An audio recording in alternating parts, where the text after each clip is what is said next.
Hello everybody, welcome. It's been a little bit since our last stream, probably about a month or so. But for today's topic, we're going to go over multiple things, really. But the main thing is figuring out what lesson plan model I want to choose.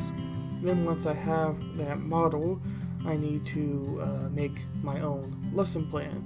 Now, I am using a topic I've done in the past for this lesson that I'm going to have to teach. So that's going to make things a little bit easier. But I'm debating between essentially what model I want to use for the lesson. So there's 4 main model types for the lesson plan. So picking between which of the 4 that I want to choose from is really going to be the main topic at hand, and that is the main kind of thing I'm exploring in my mind a little bit as far as which one I want to choose. So we're going to go over each of those. You have your workshop, you have your 5E, you have your schema, and then you have multiple others. We have the use of my lesson plan binder that I made semester before this. So we are definitely going to use this lesson plan binder for what I am thinking of or trying to discover with the tools that I am going to use for this. So that is kind of the main thinking process there. So we're going to keep a hold of this for sure and set it right there for now. So as you can see here, I have a blank screen, and I also have the size a little bit doozy there. Let me see if I can fix that real quick, and then we will continue on. But we'll leave it on this screen right now.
So as I was saying before, we have our main components of the lesson. Right now, I have a blank plan because really I'm going to be using one of the lesson plan templates that I am given to use. So we have our different models here. We have our 5E model, where you'll see the example here. You have your this is the plan I'm going to use, so we're going to drag this over to here. what you can kind of see here is this is a lesson plan I have made before. So we're going to be using several components from this lesson plan that I have already used, because why not? Essentially, so 5E, you have your 5E example here. Yeah, this is the template. So this needs to go here. Then you have your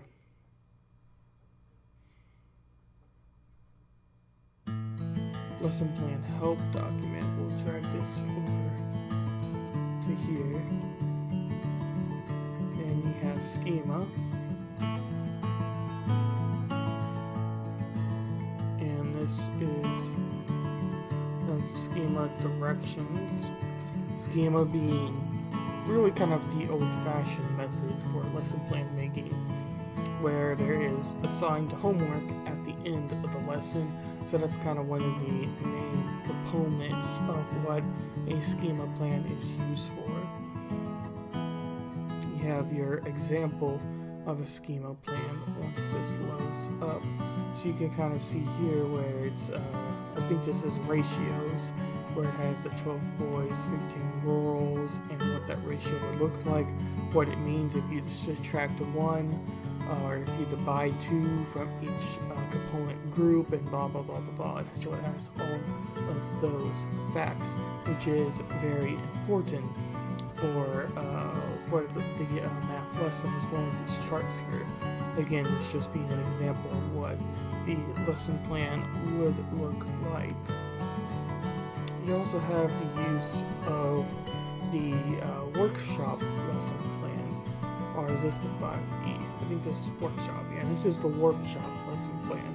So this is being largely focused on work as groups rather than any other methods that are used in the other lesson plans. So you essentially introduce the topic, then you get right into using what they just learned in small groups or in large groups, and then you end with kind of reinforcing what they were supposed to learn in that math topic.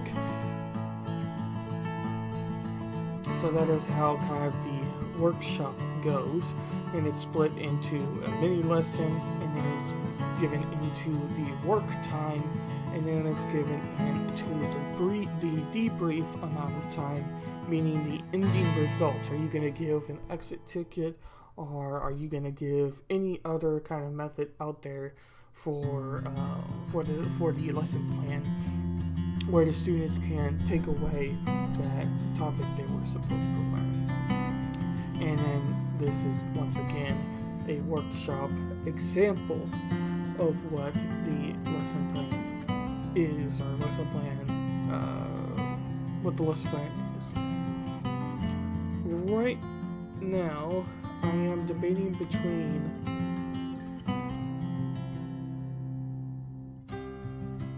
.5E lesson plan and workshop.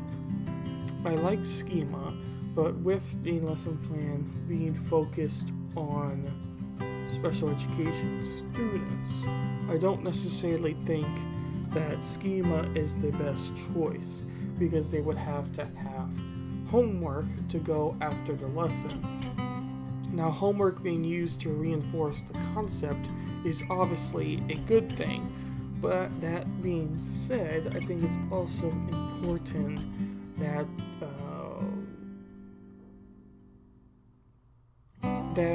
they're doing what they're supposed to be doing right.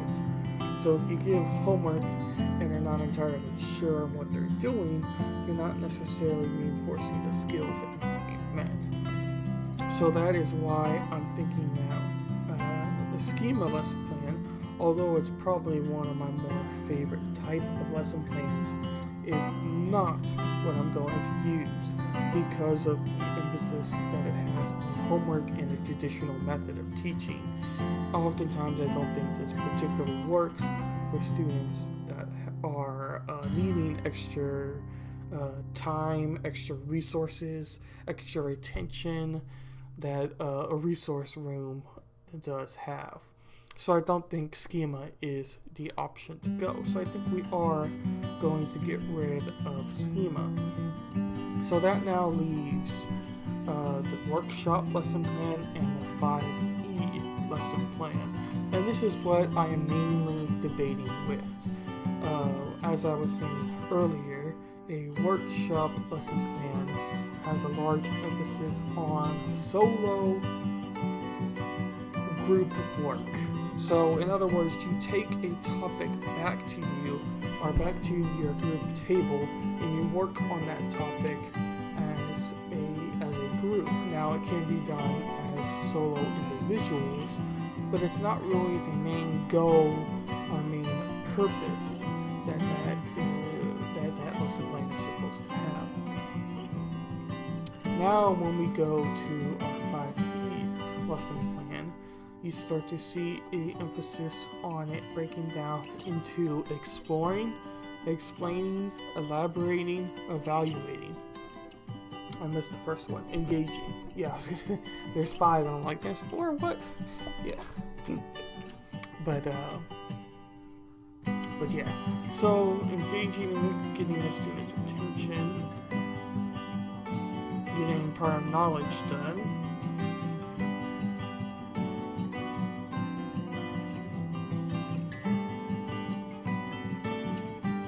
Exploring is where teachers are not directly involved. This is where I get a little bit concerned on how well this lesson plan would do with students who are in a resource room. Because the emphasis on 5E is getting your hands dirty and really exploring what you're supposed to be doing or exploring your work. Exploring this new activity that is being taught, or an activity that is being learned as an extra step, or maybe a new method of doing something. But it's an emphasis on doing it yourself. And I don't necessarily think that really fits the model that is needed for students that generally need more help. Yeah, it's been a very long time since I've done Twitch, and also I haven't had a haircut probably since the last time I've been on Twitch. That is a fact. I definitely need a haircut. It's starting to get a bit annoying, is I think the best words for it. But it's been a very long time. Let's see.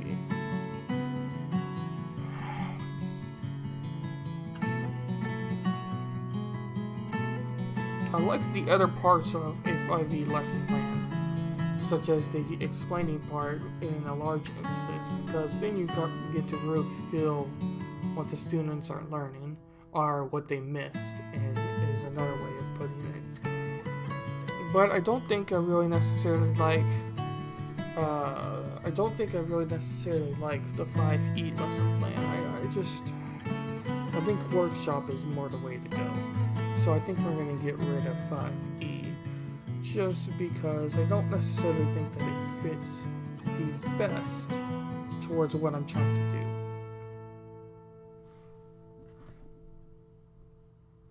do. Answer your calls. I haven't answered a lot of calls. Been very busy. Let's see. Okay, so I think we're going to stick with workshop.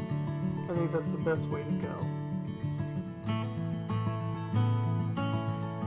So now that we know that, we have our updated sheet. This is what we're basing our lesson on, or with a math lesson. So now that we have that, that's important. We also have a lesson plan help document. What was this one? This is... I think we're going to get rid of this. I'll move this over here just in case, but I don't necessarily think we're going to need this document because we already kind of are modeling the lesson plan off of editing the document instead of making our own, because there's no real reason really to make our own when we already have the document needed, or the template needed. I am still Washington, D.C. When do you get off for the summer? Well, I figured you were still at George Washington, or, yeah, whatever the college. I think it was George Washington, if I remember right. I get off for, like, first week of May, the end of the first week of May. Is, I think, the last week of school. Maybe it's the second week, but it's around that area. What was this? This is the example. Yeah, okay. Alright, so I think we kind of figured that part out. So now we'll have to reference our document a few times, pull up some more, excuse me, pull up some more information, and go on from there. We're going to change this to MLGE workshop.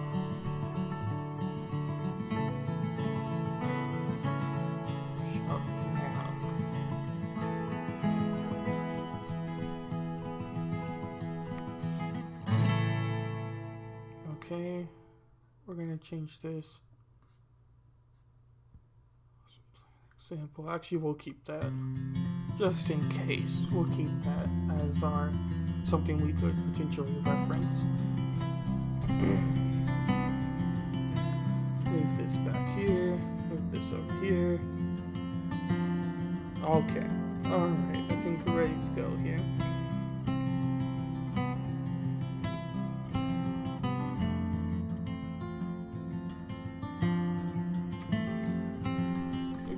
Levels is 4th grade level, or is it, wait, fourth grade,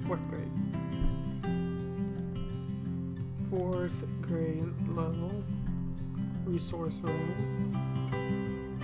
We're going to take this underline off, but we'll keep this bold. Move that back. Oh, I see what it's doing. Content area is SPED, and it is also math. Date of the lesson will be on the 11th of this month.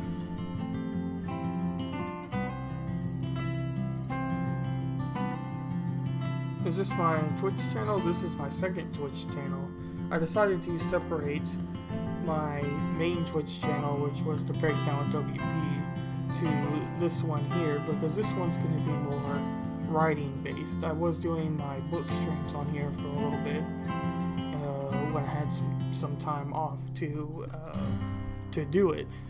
But this is also going to be my, well, not really book. I can't even really call it a book. Story-based channel. And then homework-based channel is going to be here, and my other channel is going to be for politics whenever I decide to start streaming politics, which is going to be kind of random. I'm not going to really have a consistent schedule with that, just because that's the way it goes.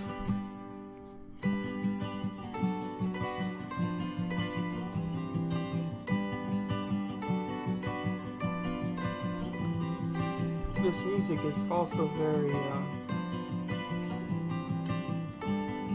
mellow, is I think the best word for it. I was trying to think of a good word, but I think mellow works best.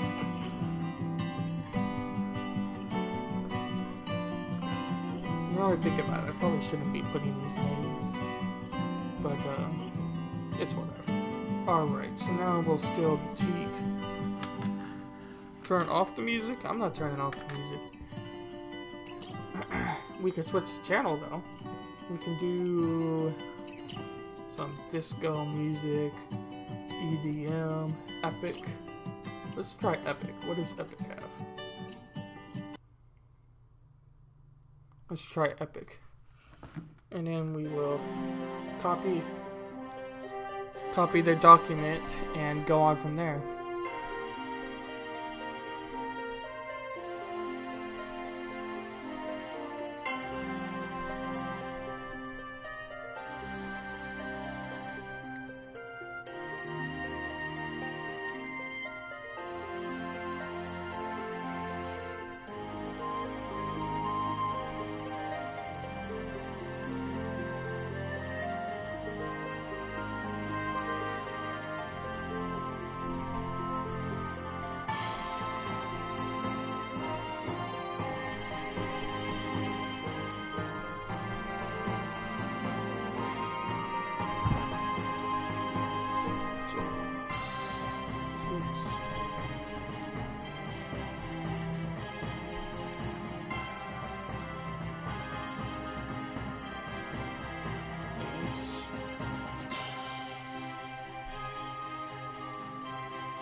So these are the TEKs. This is what all teachers have to base their content off of for Texas. So whenever you're teaching a lesson, it has to have some sort of TEK related to it, because that's just what the curriculum's based off of. These students I'm teaching are at a 4th grade level, but in math and reading and multiple other areas, they're below grade level. So they're operating at like grade 2 or grade 3.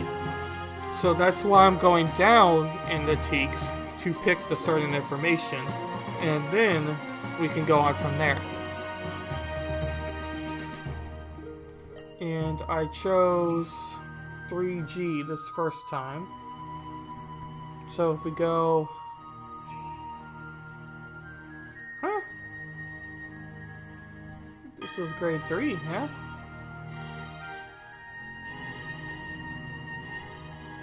It says 3G.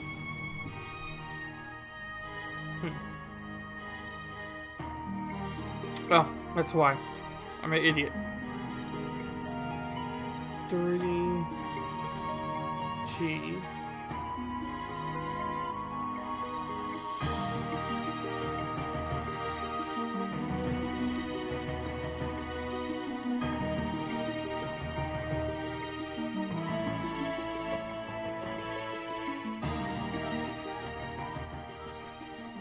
Turn it down just a bit. This isn't economics, Jimmy. Trust me. We're nowhere close to economics in what this is. This is 3rd grade math. We ain't getting to know economics in 3rd grade math. Let's see if we can't search division.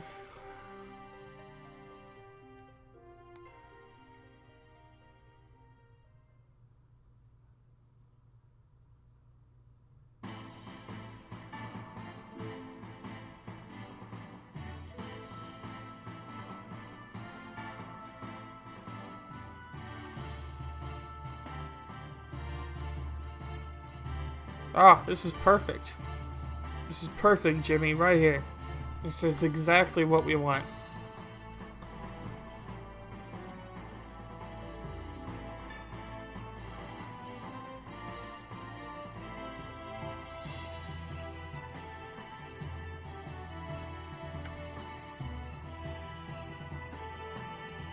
Well, I'm sort of a teacher. Not a teacher yet. 3K.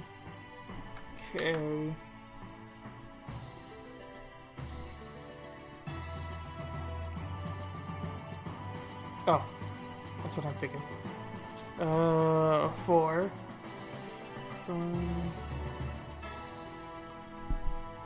4K. M.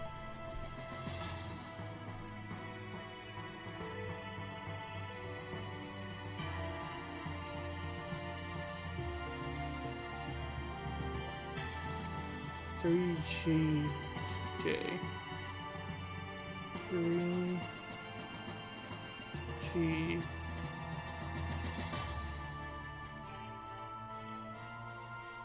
I don't think I wrote that right. Teacher, well, I guess you're being my boss and skills.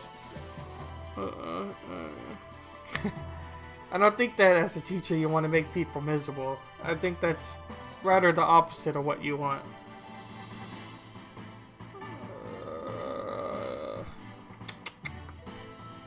Oh, that's what I was thinking. We want that picture. Where was that picture? No, that's not what I wanted.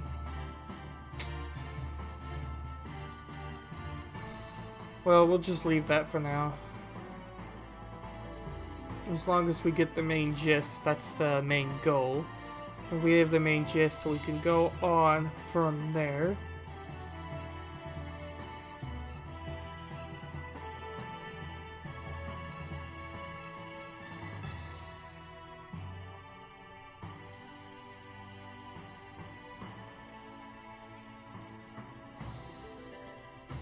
Now I want to find the grade level at their mark.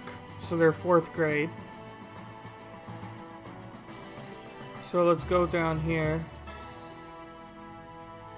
Let's go down here. Where are we? There we go. And this is gonna be 4th grade.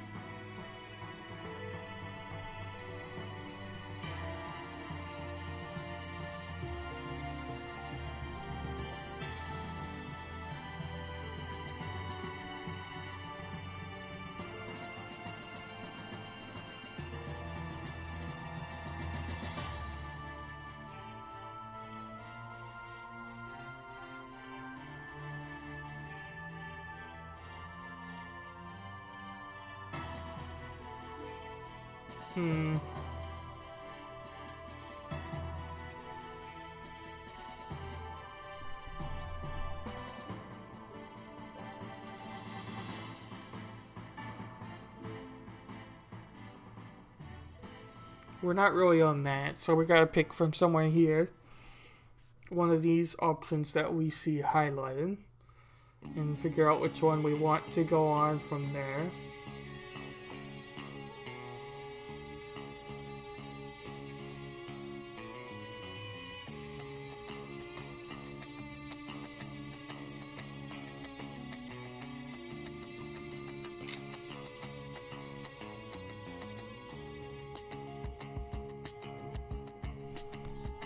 We're not doing 4-digit numbers, but those are the only examples it's giving us. Besides, to solve with frequency 1 and 2-step problems involving multiplication and division, including interpreting remainders. They're not quite at the level of knowing what a remainder is necessarily, but that is somewhat closer to the goal I want them to achieve. So I'm thinking that one would be smart towards that route, but I don't necessarily think that fits the lesson the best. So I think I'm gonna choose this other one, this one here, and this is for F.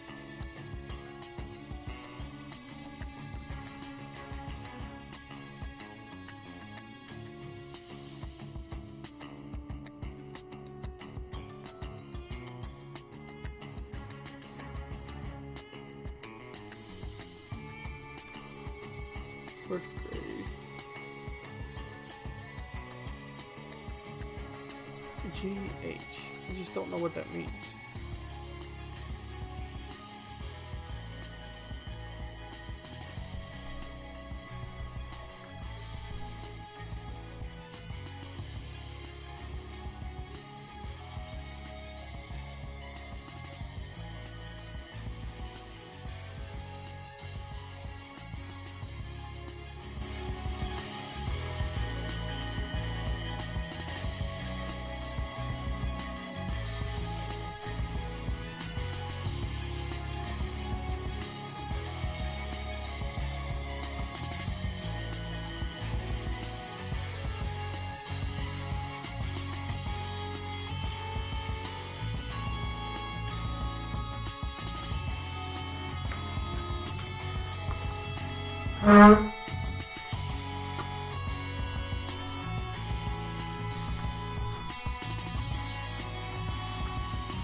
Okay.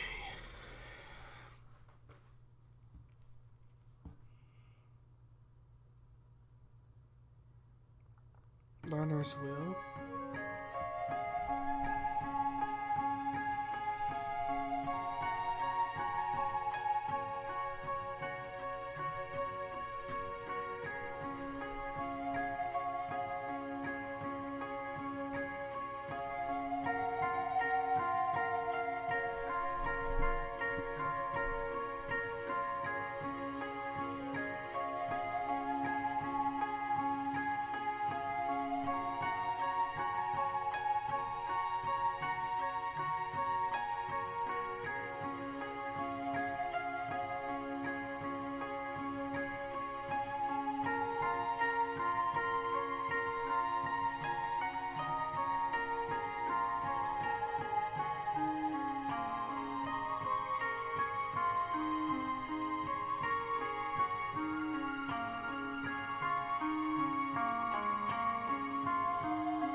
Language purpose.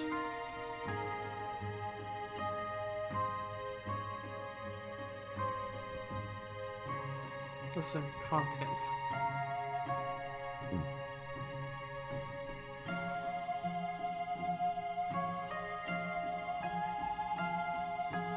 Lesson purpose.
So this is where I'm going to be caught up from the previous lesson plan that I'm using for my main lesson plan that I will be teaching from for the SPED resource room.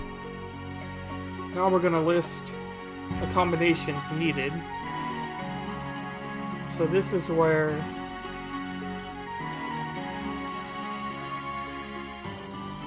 I'll have to be putting down the combinations, and I'm not going to use names because that actually is against some laws, but I will be needing a couple things to figure out this information, so I'll be right back.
Alrighty.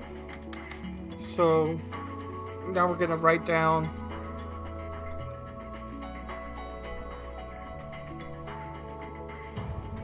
our students.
Realize these people have the same last name, but they're definitely not related.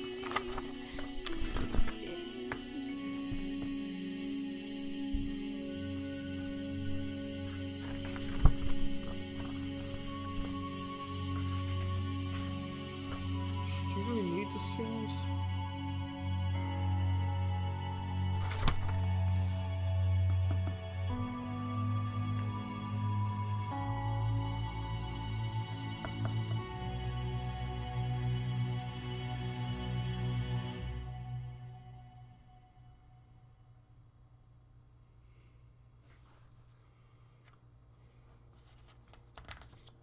some of this stuff is going to be a little bit of guesswork. But a lot of guesswork happens anyway, so.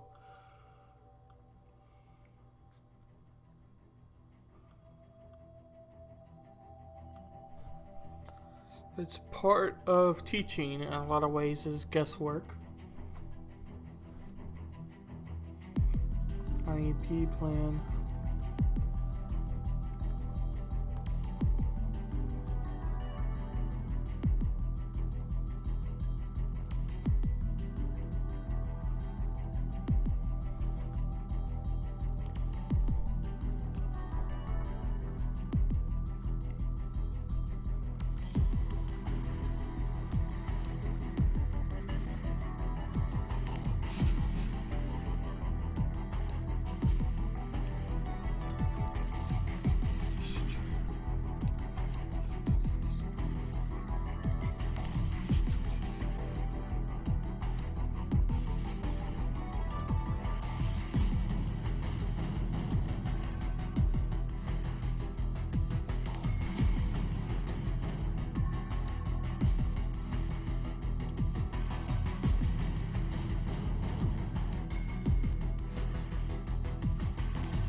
Welcome back. Right now I'm just adding some accommodations for the students that will be in this lesson.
think he's an auditory learner.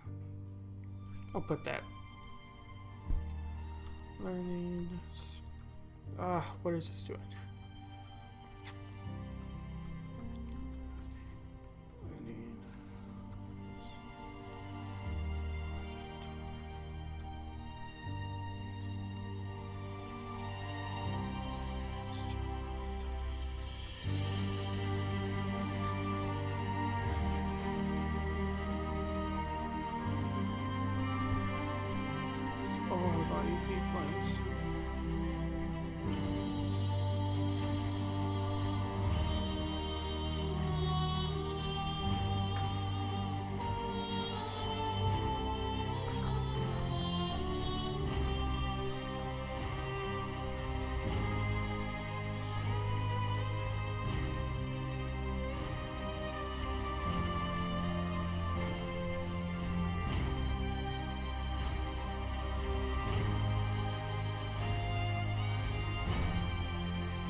These are just accommodations for the students. So these are hypothetical students I'm making, and the accommodations or modifications that they'll get for this hypothetical lesson that I'm making, that I'm going to teach.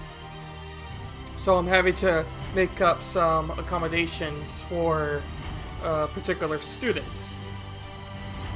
So this is kind of just trying to figure out exactly what I want to write as a summary to who the students are.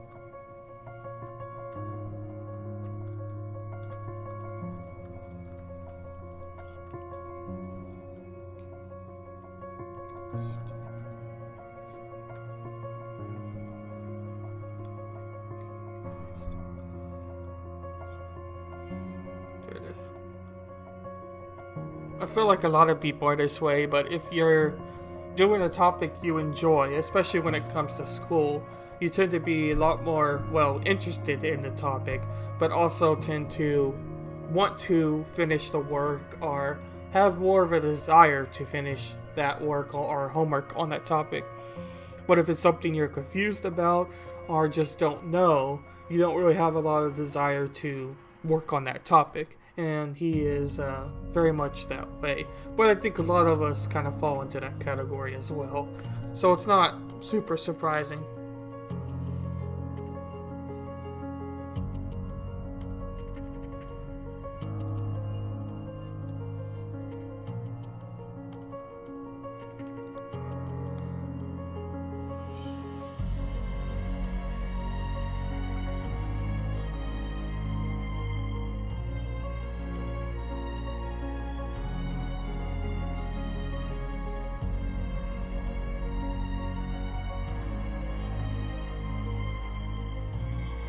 Probably was.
I don't think I blocked you on Esther. You may not have my new number, I'm not sure. It's been like a year or so now, so no, not even a year. Well, maybe a year. So you may have my new number, I don't know. But, I haven't blocked any messages.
If I have time, I might be able to do it on Friday. I doubt I will, because I'm actually gonna have to be driving to the Dallas area on Fridays. So I don't think it'll work this Friday, but maybe next Friday, or especially during the summer, I'll have more time.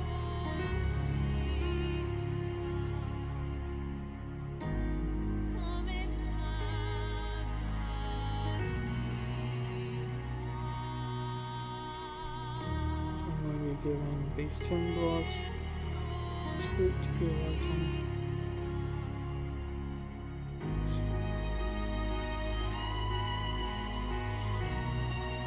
Also,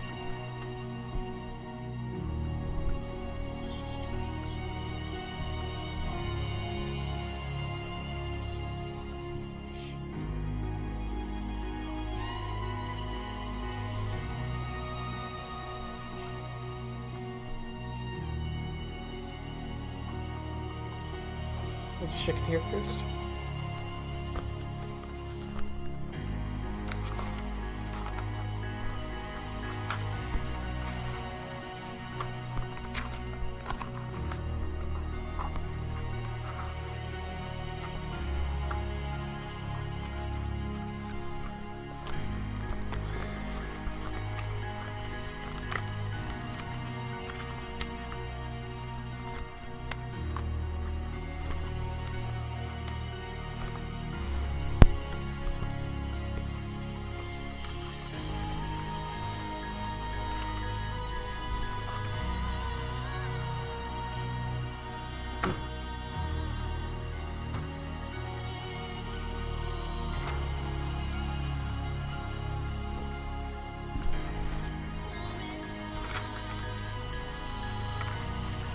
There we go.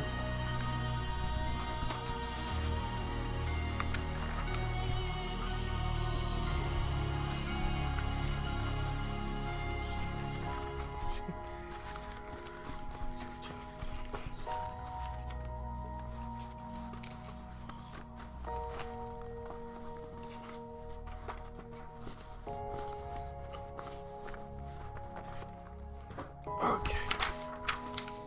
1, 2, 3, 4, 6, 7, 8, 9, 10, 11, 12, 13, 14, 15.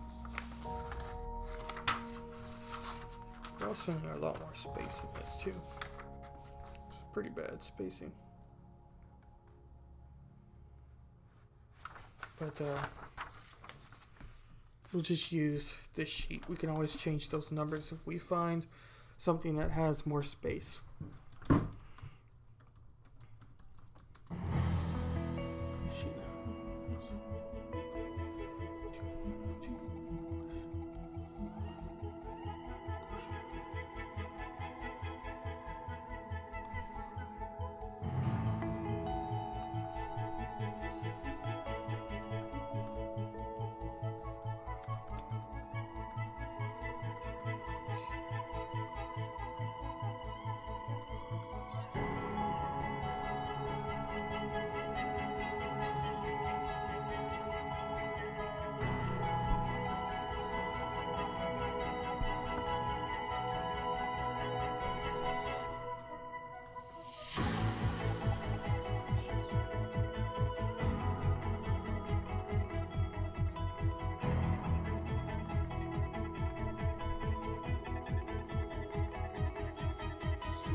I'm not focused on that.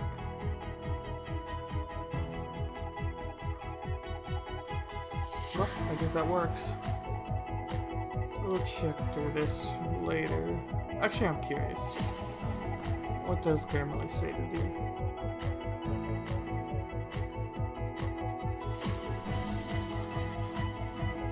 Come on. There you go.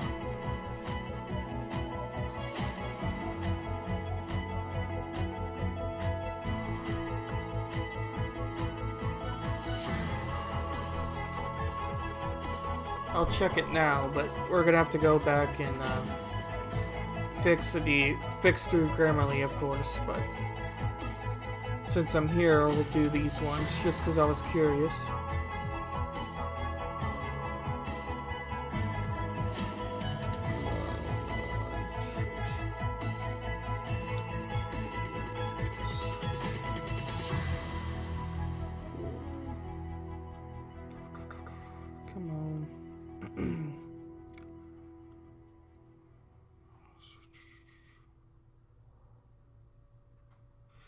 This is free.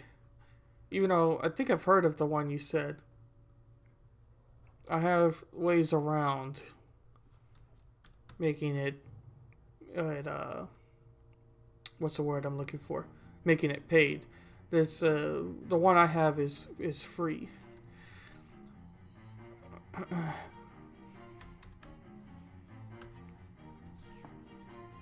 Okay, materials.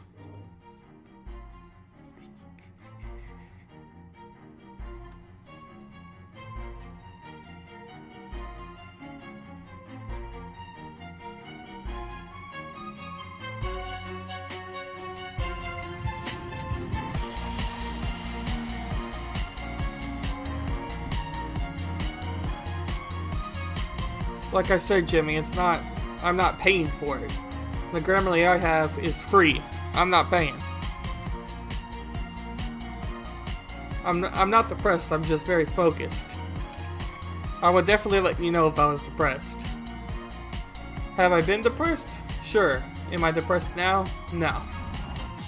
But that's just what college does. Just trying to figure out exactly what I want to do here.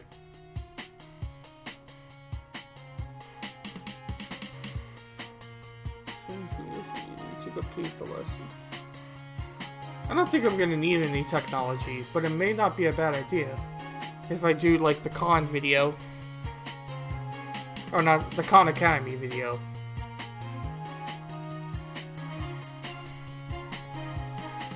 I'll be right back, actually. I'm going to do a quick restroom break and then we will continue on. But I'll be right back. Wait a second.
Alright, let's jump back over to here where we have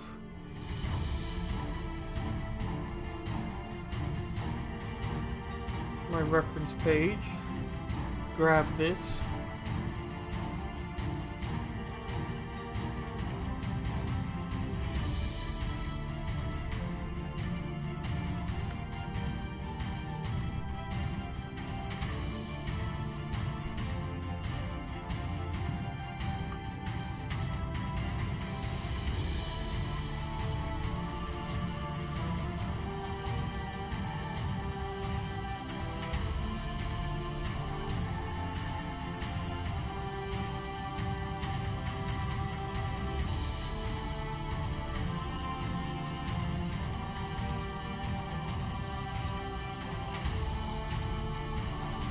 No, I don't want numbers. There you go. Cancel. Paper. Eraser. How do you spell eraser? Not that, that's... There you go. Alright. Pencil, paper, eraser.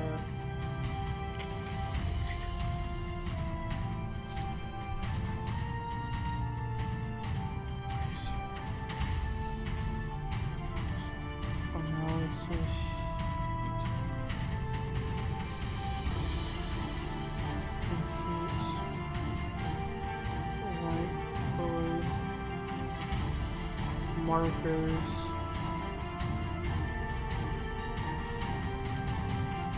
For the whiteboard.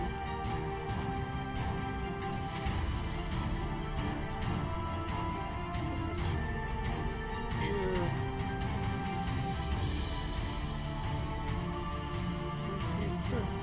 Or TV screen.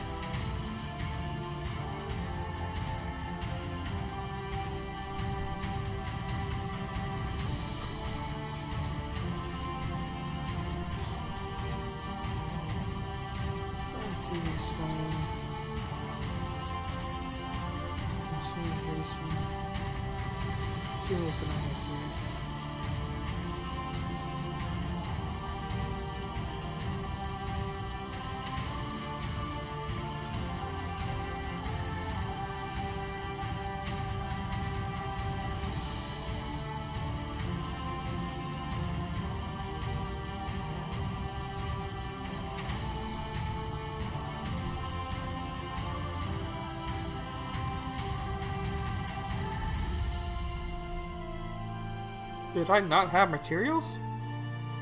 That's weird. But okay. I don't think we need anything else.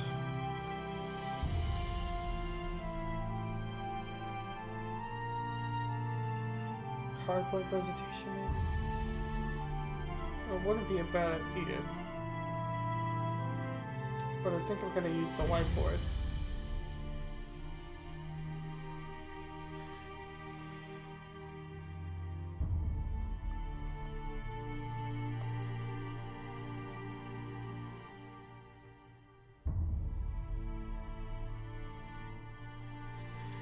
They have their Google Chrome books, but they're not going to need it for the lesson because we'll watch the video most likely on the TV screen that they have.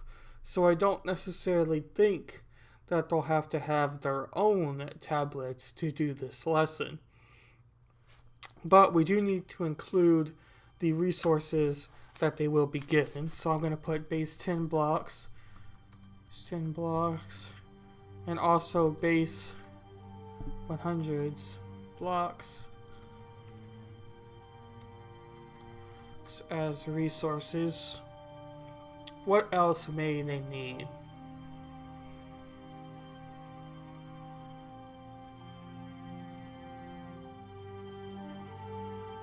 And this is division. They use pencils. I use pens. Even in math, I will always use pens. Even in math, I always use pens. And I've been caught a couple times in the classroom. I'll be like, oh, shoot, that's wrong.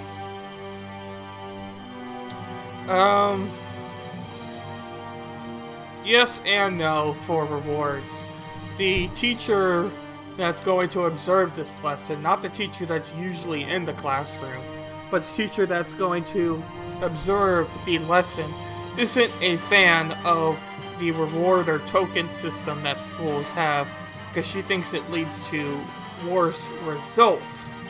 That being said, little things don't necessarily hurt anything. Like, I don't know, candies or like rings, like the fake rings that you can put on your fingers, are the things that you can stick your fingers in and it gets caught. I don't know what that's called, but then you have to like struggle for 50 minutes to pull it off. whatever those things are called. But little toys and little candies aren't necessarily a bad thing within the classroom. Candy's kind of predatory. Depends on the context on which you use it. That is for sure.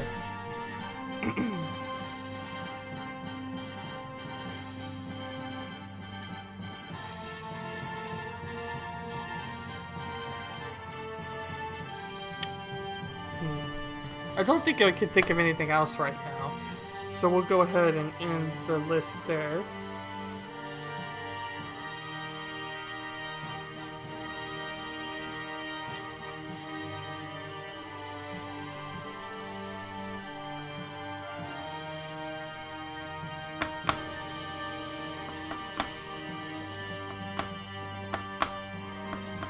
That's a good suggestion, Jimmy.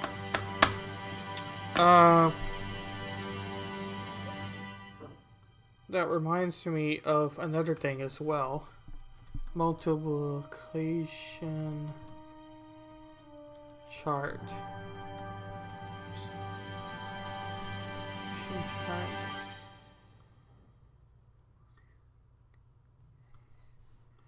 Chart.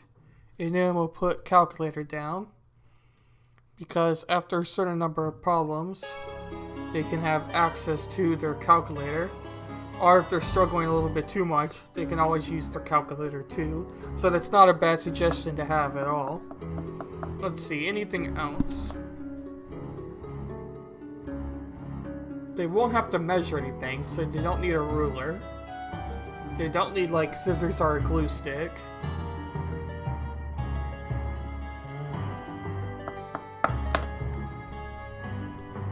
Division flashcards.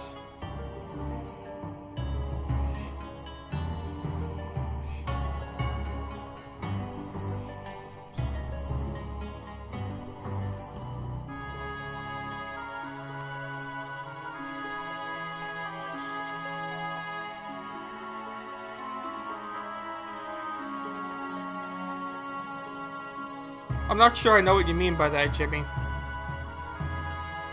What do you mean, a system to prevent copy and paste? Because I can definitely copy and paste. I'm not sure I know what you mean by that.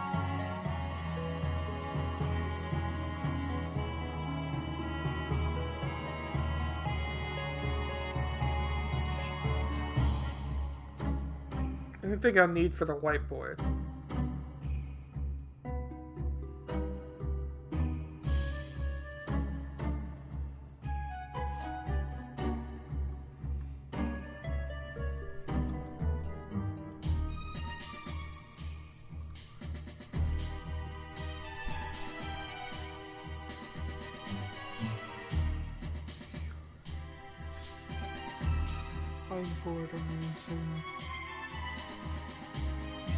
I think we'll leave the material list for now, but we may come back to that.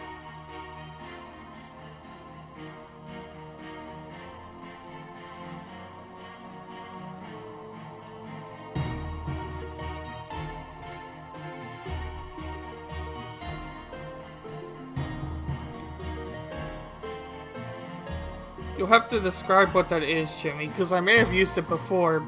Are you talking about like a lockdown browser or anything? Or is that what you mean by respondents? Where it doesn't let you like search anything?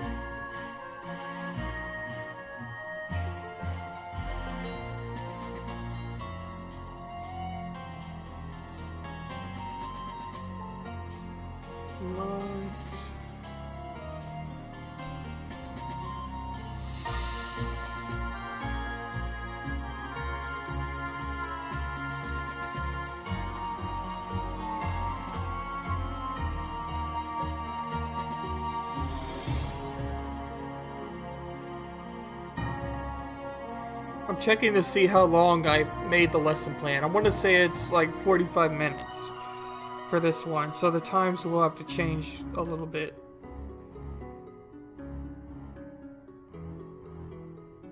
Well, that's what I'm looking at now. And I don't necessarily want to pull up the school email on the screen.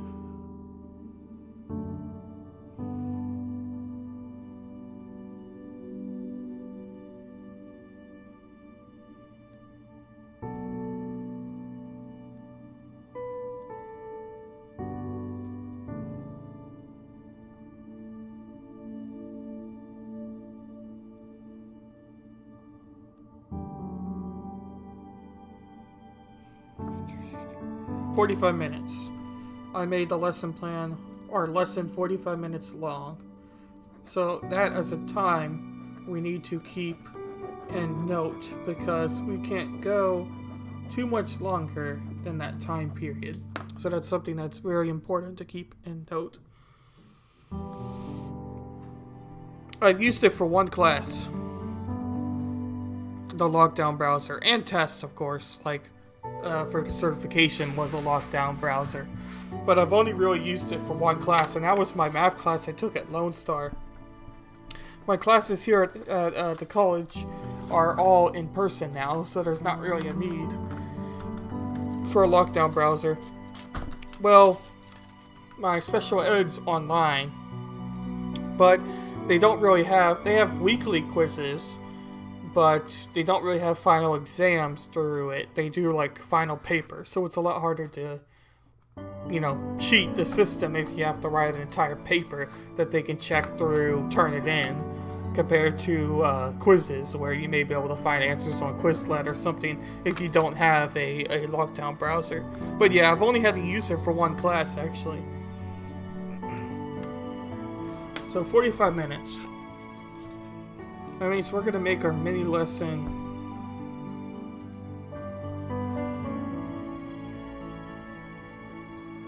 5 minutes.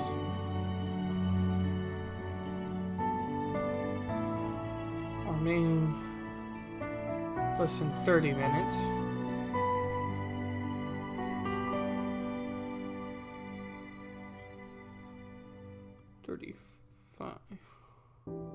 Five, 30, 40, 45. Yep, that works. So we do 5 minutes start. Yeah, that hybrid is a pretty common theme. My SPED ones are solely online, but like I just said, they don't really have finals in those classes. They're more like papers or major assignments. But the classes I have in person are more what I'm kind of actually doing now. This lesson plan I'm teaching in front of a classroom on the 11th. So this is a major grade, because for one, it's the grade of the lesson plan that I'm making, and two, it's the grade of how I actually teach the lesson plan. And I had to observe / teach about 90 hours this semester, and so far I'm close to the 90 hours. I still have some weeks to complete it. But that I remember using the lockdown browser for the Introduction to Teaching Math course 1350 and 1351 when I took it last summer. I'm actually going to be taking some courses at Lone Star this summer online again. So maybe I'll have to re-download that lockdown browser. But I remember I almost messed it up at first, and then I was able to re-download it essentially, and then it started to work. But yeah. The system messed up my computer, causing it to blue screen. I took it to the PC repair shop. They couldn't find the error, and I paid $75 and wasted money. That sucks. That really does suck. I guess maybe if you had... Mine's a Mac, and there was a special browser extension for Macs, because, they have to be special because it's a Mac. So, I'm not sure about how it worked with Microsoft computers, but I know in general with like older courses it can be trickier, or older computers it can be trickier. I don't really know what to ask you, Jimmy. My brain is kind of blank. My brain's basically dead, and I'm still making it have to think. So, it's a little bit of a struggle, but hopefully your classes are going well and you're having good teachers. Actually, that's the question. How are your teachers? Because I know sometimes professors can be a little bit annoying, is I guess a good word. No, at your college you're at now. Lone Star tends to be pretty good, in my opinion. Maybe you've had some bad professors, but I'm talking about at your university.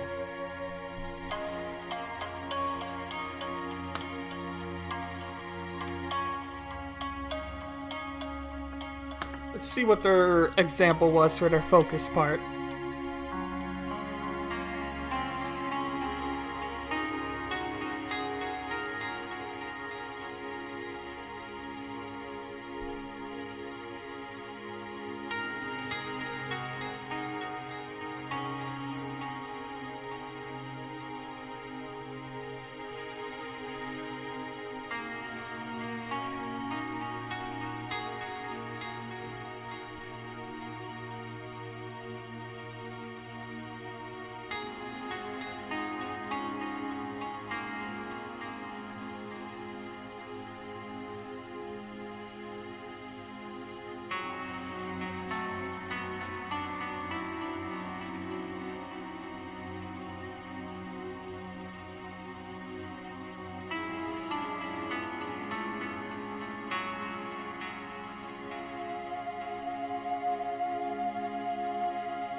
Well, that's good that you've had good professors. There's always annoying parts to school, but professors can really make the class extremely, extremely bad, or they can make the class okay.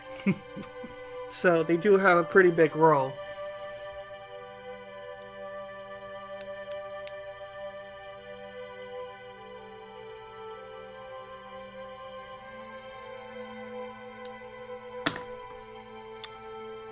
Is this all the mini lesson part? Yeah.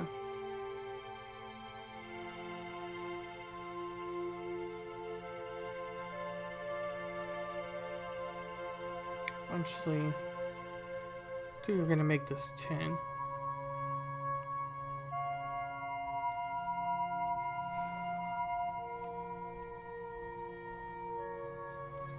$10.35. Because I think they're gonna need some more instruction to actually do what they need to do. So I think I'm gonna make that a 10-minute opener. And then we'll have 30 minutes of work time with the debrief at the end. Right now, I'm writing an essay on North Korea denuclearization. So many essays like I am writing on North Korea denuclearization. Well, that's a pretty big deal. Hopefully you're at least finding the topic interesting and it's not too repetitive, because I know sometimes classes can get very repetitive with what you have to write, even if you do find the topic interesting. So what are we going to have as our focus of our division lesson? That is what I need to figure out.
I am taking some classes this summer. Online though. It's like environmental science, a business communication course, and then there was, what was the third one? Oh, reading. Like a reading literature course. That's like focused on, I think it was the medieval time period.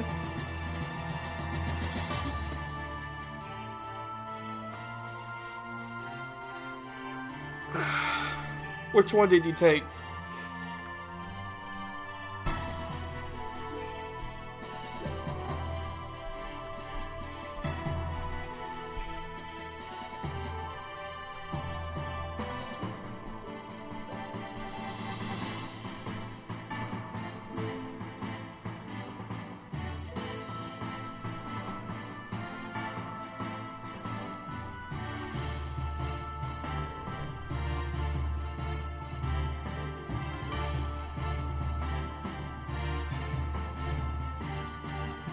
Message me on Discord, Jimmy, and I'll get back to you on that one.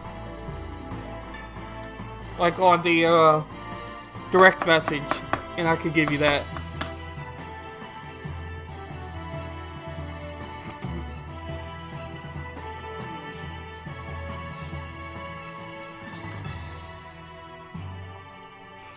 Let's see how they explained it.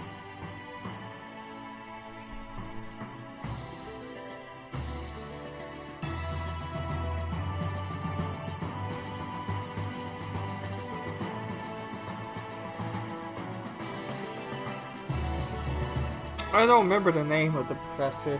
He had good reviews. I think it was a he, if I remember right.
I think that's all we'll need for the focus part of the lesson.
I'm gonna put something to wake me up a little bit.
It's not as hard as you think, Jimmy. All you need is a computer that has enough bandwidth or connection, a webcam, and some people even use like their computer webcam.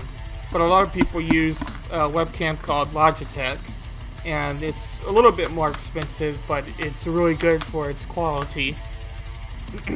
A microphone. Usually you don't want a computer microphone. Usually you want something a little better than that. And then a streaming software. I use Streamlabs. You can also use Stream Deck, I think it's called, and StreamYard. StreamYard is the competitor of Streamlabs.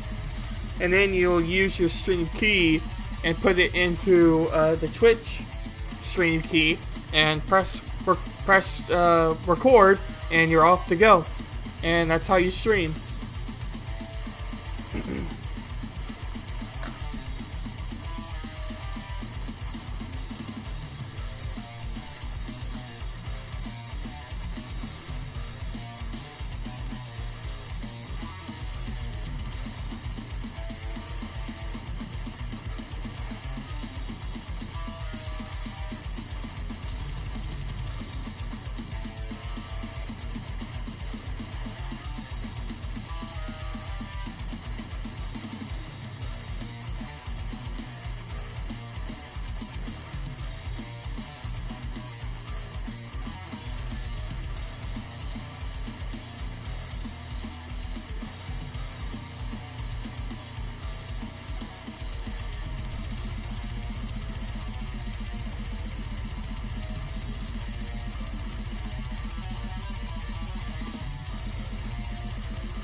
make it better.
This is more dubstep than metal, which is interesting. We're skipping over that, that's for sure. I don't want dubstep.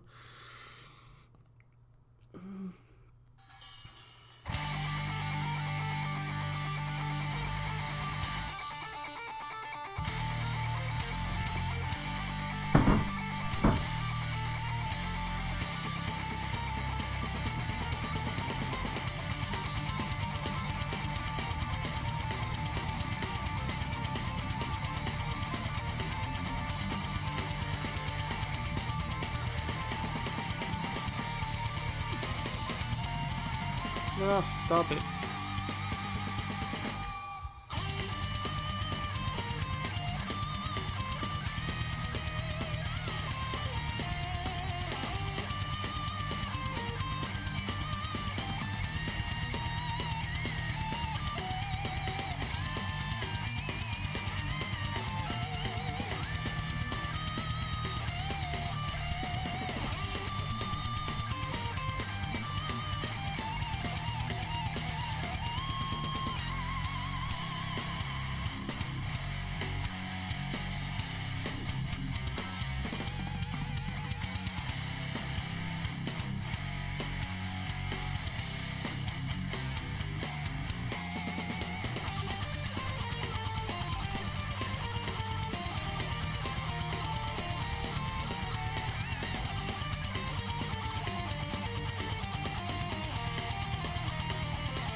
I'm not sure if I would call this emo music, but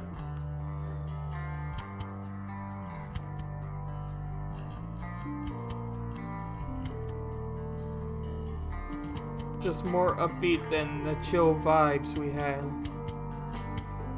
I'm about to fall asleep if we do any less than that.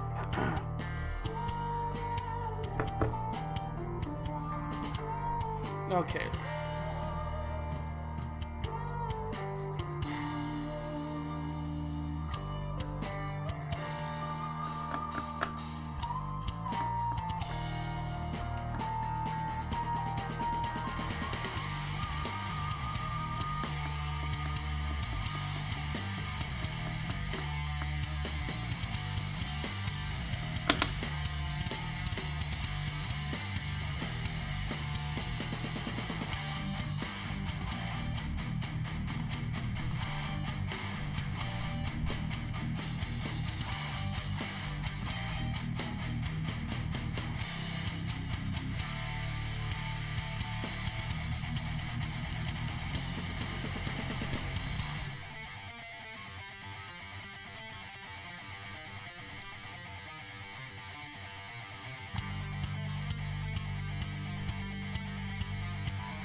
I don't think I'll be watching anime anytime soon.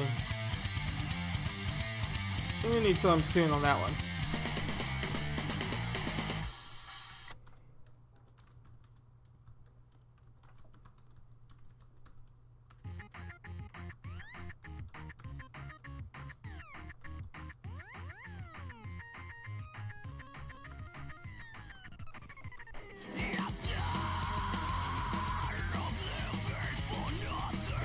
See, this is what I was expecting the metal music to be.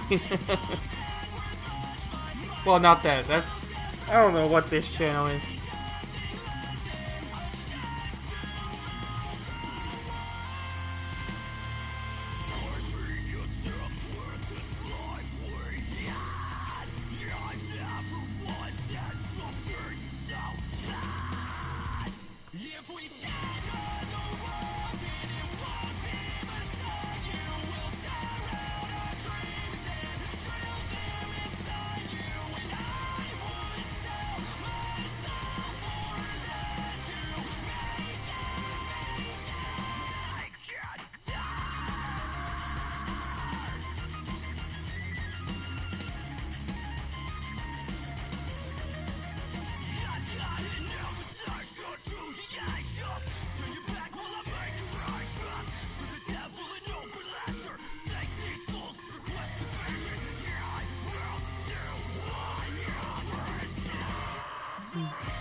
Yeah, 2 and 5.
This is copyright-free music, since this is going on a YouTube channel as well as Twitch.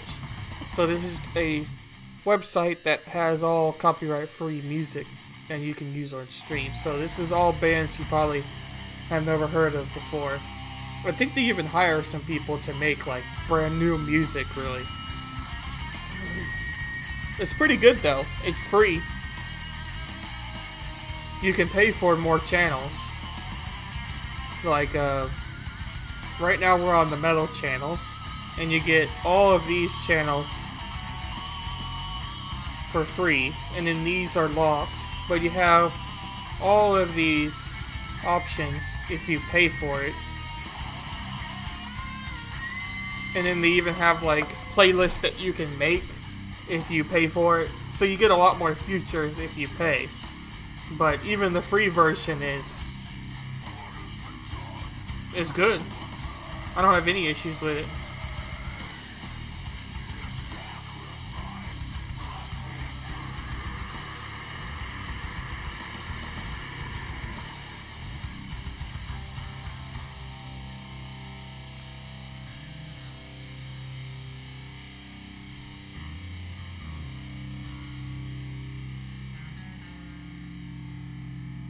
Debrief.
So what do they need for before the main part? Is this next part?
Alright.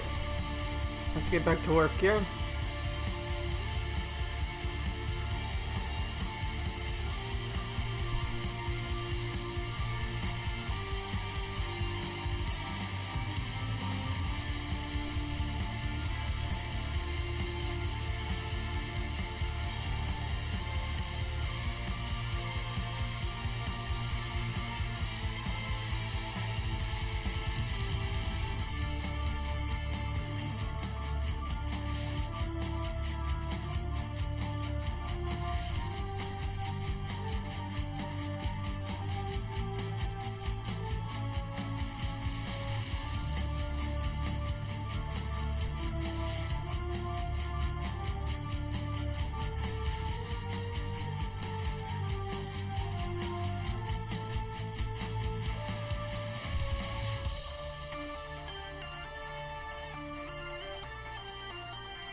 And it also gives you the name of the song and who it's by every time the song plays. That's what the Pretzel Rocks bot is. You can't always find the music on YouTube because I think they, like I said, I think they hire like artists to make music just for the service, which is pretty cool. But you can't always find like the songs that you really like. We're gonna add this to the like though.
That wasn't a bad song.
Oh.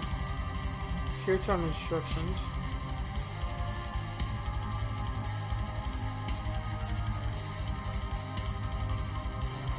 Sorry.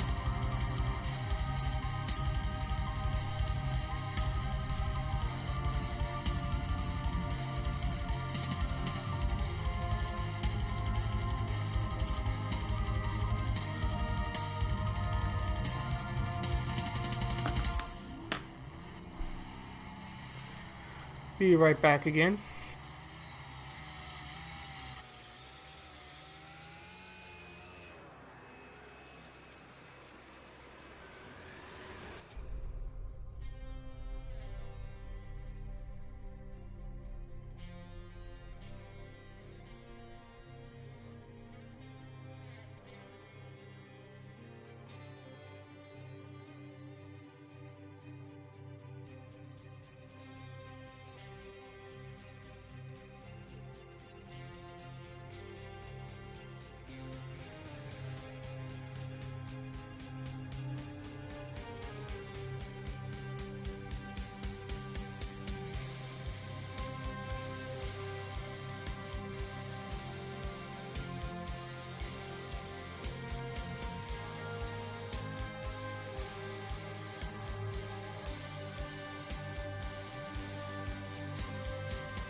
Alright, let's continue on here.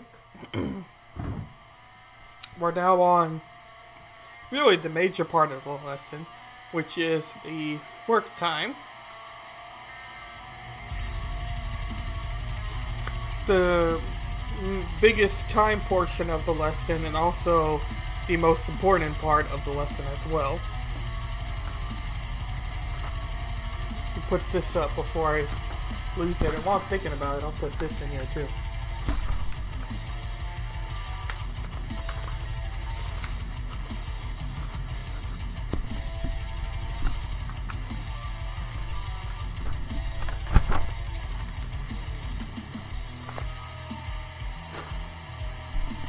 Okay.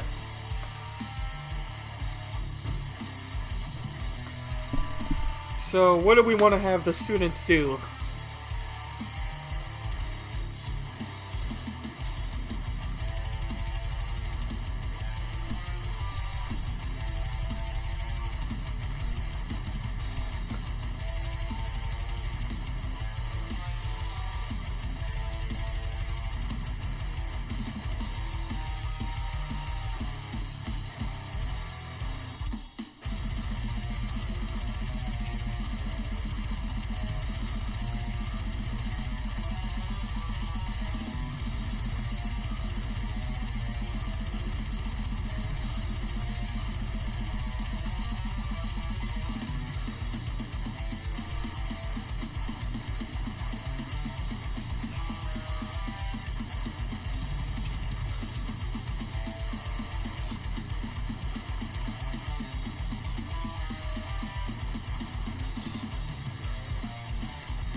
We're right here in the lesson with the work time portion.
Yeah, this is a major grade. The lesson plan itself isn't the whole grade. It is essentially it's two major grades. The lesson plan, which I'm working on now, and then the actual lesson that I'm teaching using this lesson plan. So it's basically two major grades, but they both match. So it's really one major grade. It's the way I kind of think about it.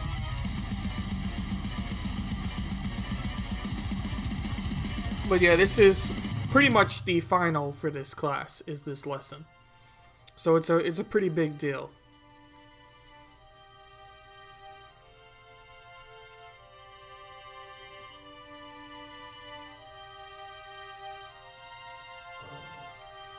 We're gonna copy this reference page because we're using all the resources from this.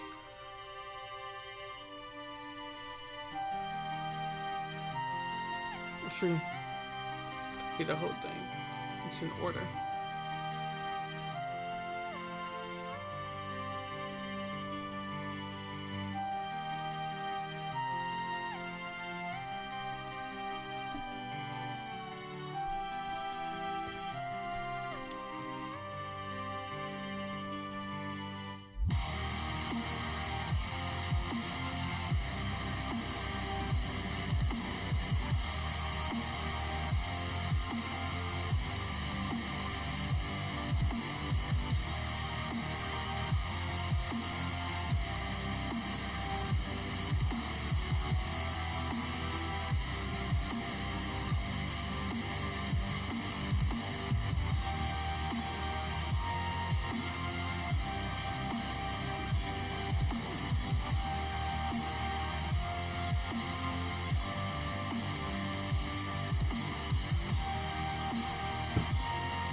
What are some good questions that we could put here for grouping numbers? That's the next part I need to figure out.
This is Jimmy's music right here. This is what Jimmy listens to on his free time, I guarantee it.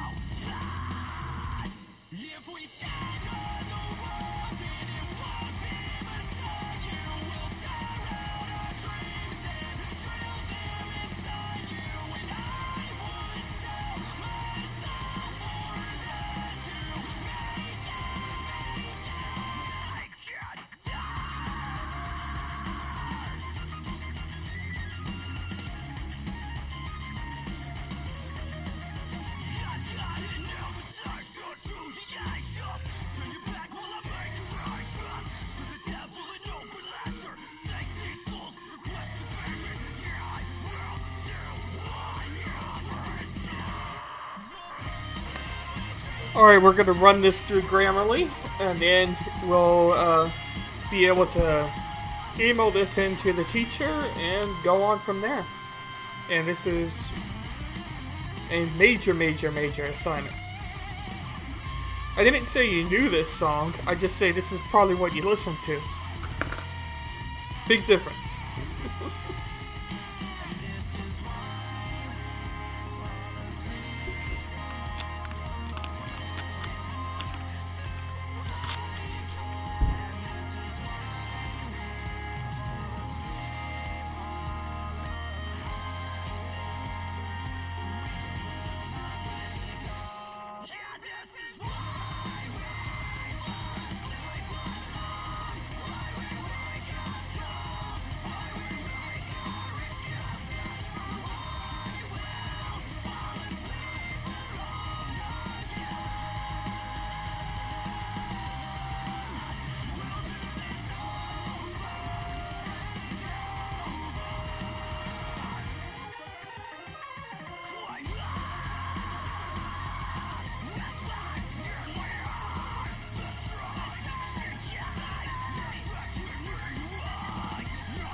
I guess we can run it through Grammarly as a whole.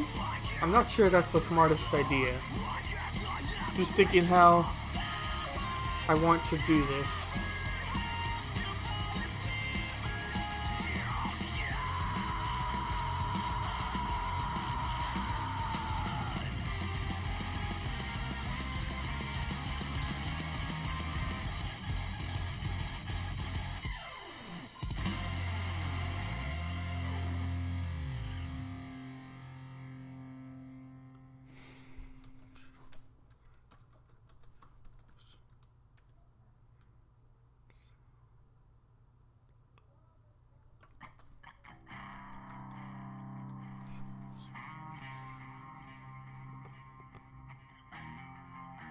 Oh, hello, thank you for the raid. I highly appreciate that. Hopefully y'all are having a good day and you had a good stream and all that. And I'm just here at the end stage of the lesson plan. We're about to run it through spell check and make sure there's not any egregious errors. But that's basically what I've been working on, is a lesson plan that I have to eventually teach on the 11th of this month.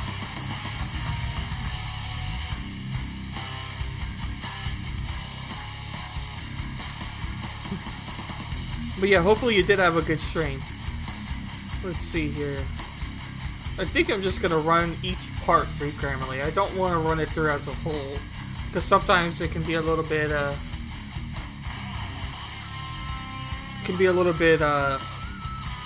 harsh. I'm not sure if that's the best word I could use for that, but that's just the first word that came to mind. Correct spelling and lesson plan probably increases credibility. Well, the teacher I have is extremely picky when it comes to grammar, so I want to just double check when it comes to everything, because she will mark off points for it, and she's super particular, which isn't a bad thing, but it's just something that I have to pay a little bit extra attention to, because grammar is probably not my strength. Actually, not probably, isn't my strength. That's for sure. I'm just gonna run this. This is a teak, so this shouldn't take any changes. As I was showing before, teaks is what are the standards we have in Texas to teach lesson plans off of. So everything we're learning about is based off of a teak. And so I don't think that there should be any grammar changes for this, but so these are usually you probably only have 1 or 2 teaks, but since I'm doing a lesson plan for special education students, they're not on grade level. So I wanted to include a grade level teak and then some teaks that are below grade level that relate to the lesson plan I'm teaching, because they're operating below grade level for math, and some of them even reading. But yeah, so that's why I wanted to include more than like the usual 2 that you'll see on lesson plans typically.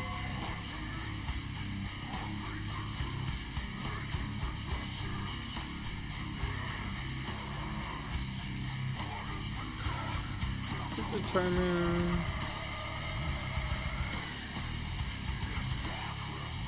I'm not going to change any of the verbs because the verbs actually have a meaning to them. So I'm going to keep all of that the same because they're based off of what are called blooms.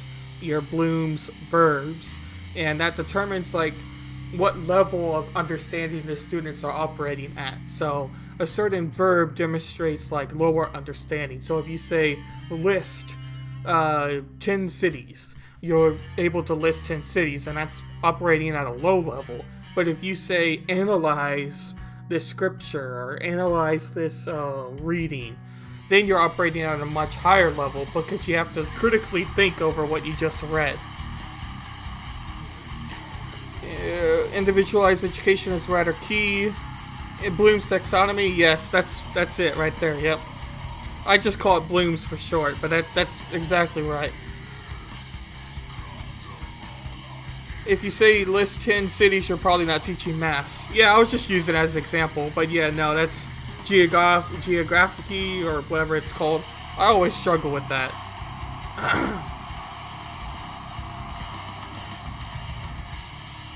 I think it's time for a playlist change because this is starting to get a little bit too generic. So let's try something different. We've done epic and metal. We did metal because I was starting to get a little bored, but I'm starting to get a little bored of that music. So now let's switch again. We'll do drum and bass. Yes, I know you want me to use what? How do you even say that? Quillibot? I have no idea. But yes, I know you want me to use that. But I'm a Grammarly fanboy, okay? Grammarly fanboy. Plus, I got it for free. So yeah. Anyway, I wrote significantly fewer than 1K words today, but managed to write myself into a trigger for the main character's trauma. So that would be fun to resolve. 1 second, I'm gonna turn this down just a little bit.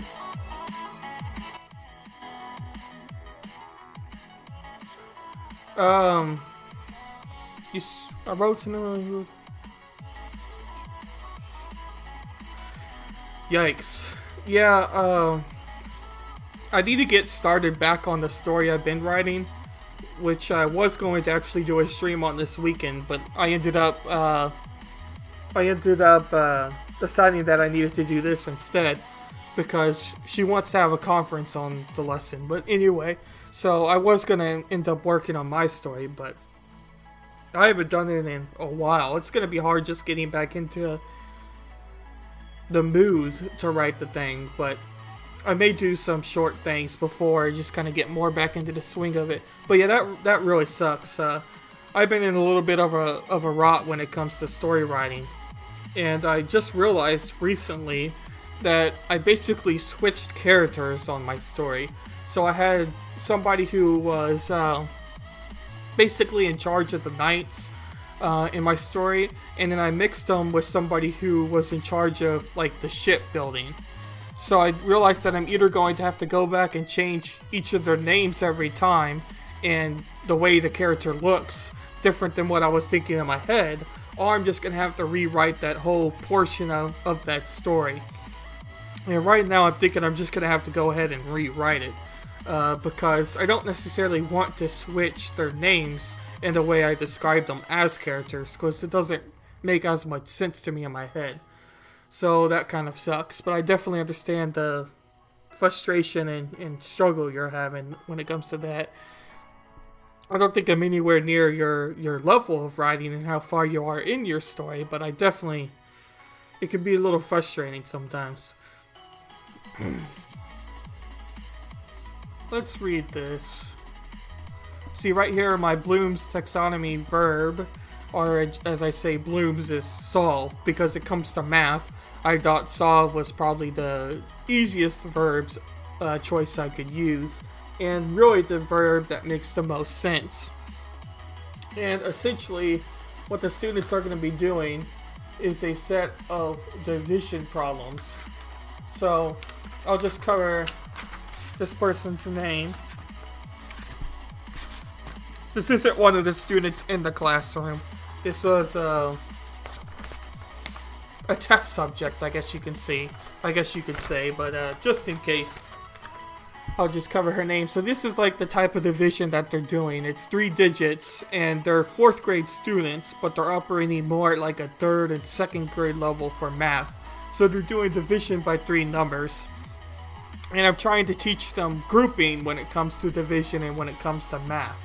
So it's important that you kind of understand the concept of division and how division works.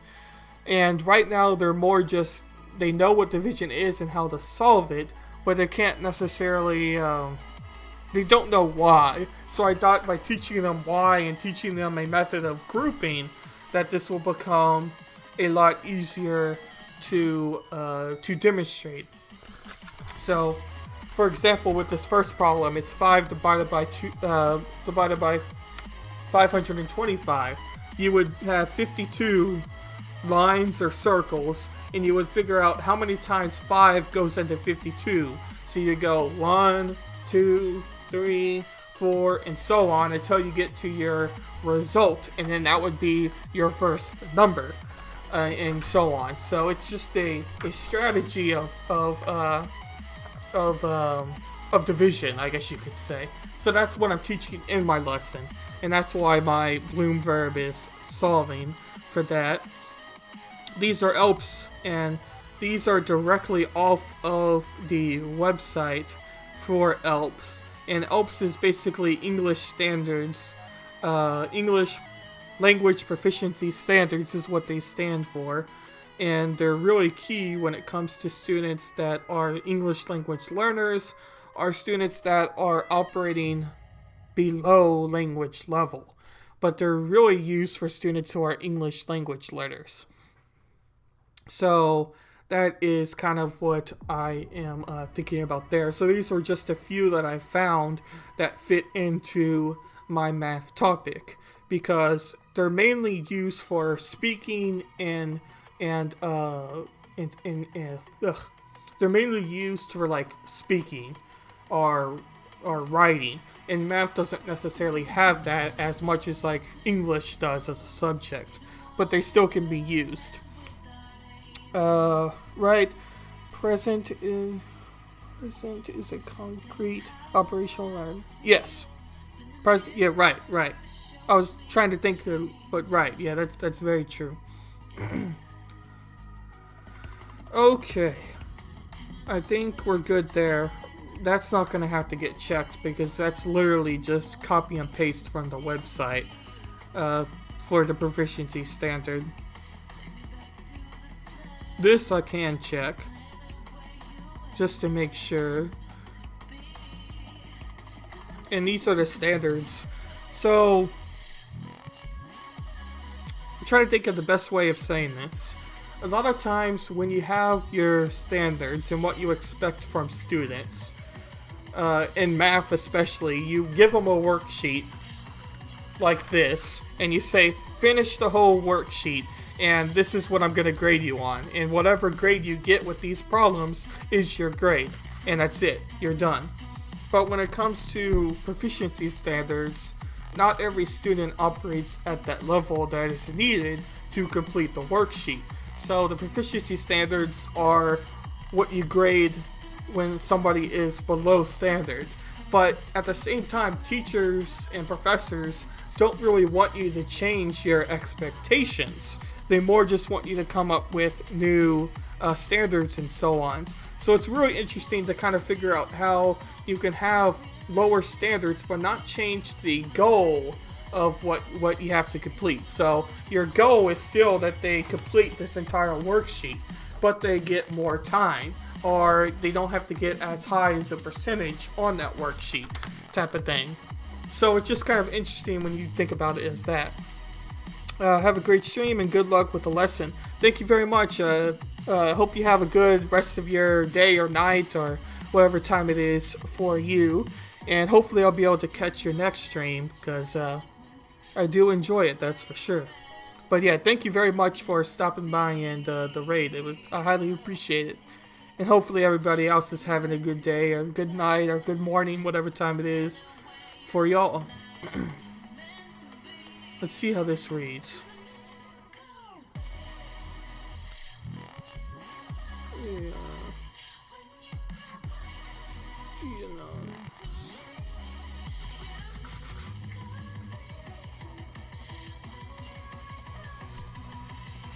Right, because actually determining where the students are working for their individual needs might actually be effective. Yeah, that's kind of what the things are. It's like your goal as a teacher should be to get the students to understand what they are trying to learn. In this case, it's division.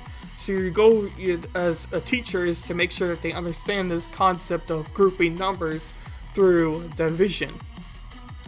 Your goal as a teacher should not be just to get grades or just to I don't know, it should be understanding and mastery of a subject and not just solely focused on a STAR test or the next quiz that you're doing to perform numbers. But you have to be careful. You don't necessarily want to lower your standards just because of the students' levels and how they're practicing in the classroom. You want every student to achieve at the highest level.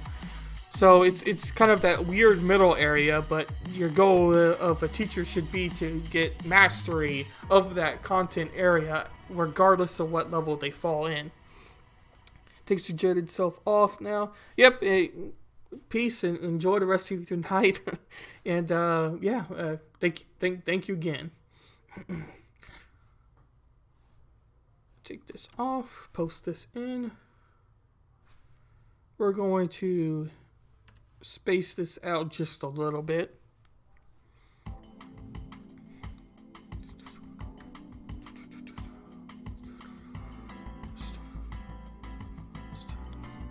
was actually kind of funny because I was thinking about raiding into her stream once I finished this, so it's interesting that her name was the one that raided over, because yeah, that's pretty funny. So we'll have to find somebody else whenever we finish our stream here. But we're going very slowly through a spell check because I don't really want to do the whole document, because sometimes it can get formatted weird when you do that. So we're just going to go ahead and skip this on through and post this.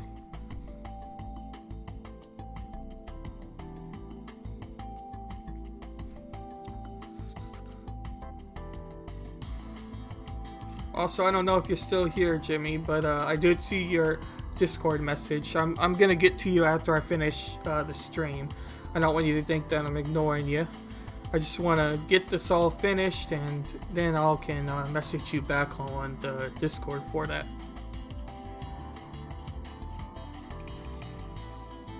But a very common accommodation, well, more of a modification, and there is a difference, it's more of a modification, is that students are allowed to have fewer problems.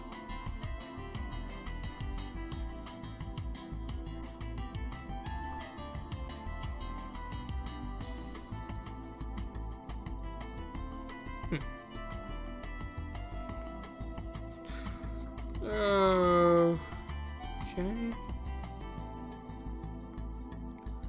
I'll turn our music up just a little bit, because I guess that first couple songs were a tad bit loud.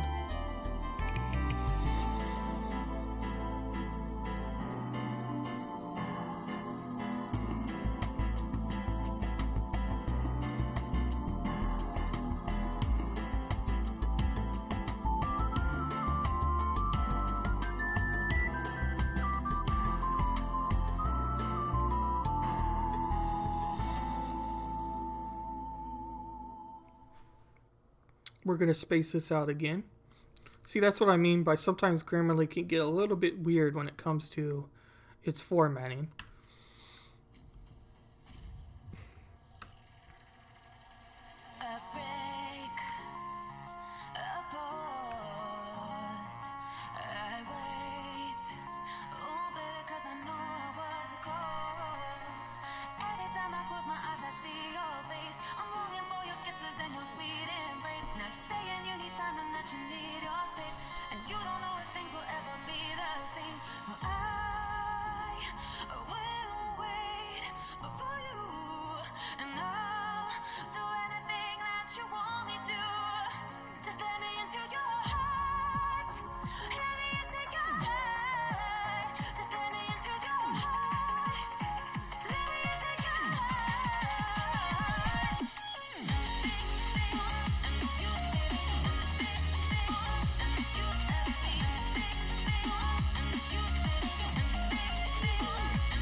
We're waiting for that to suggest our changes here.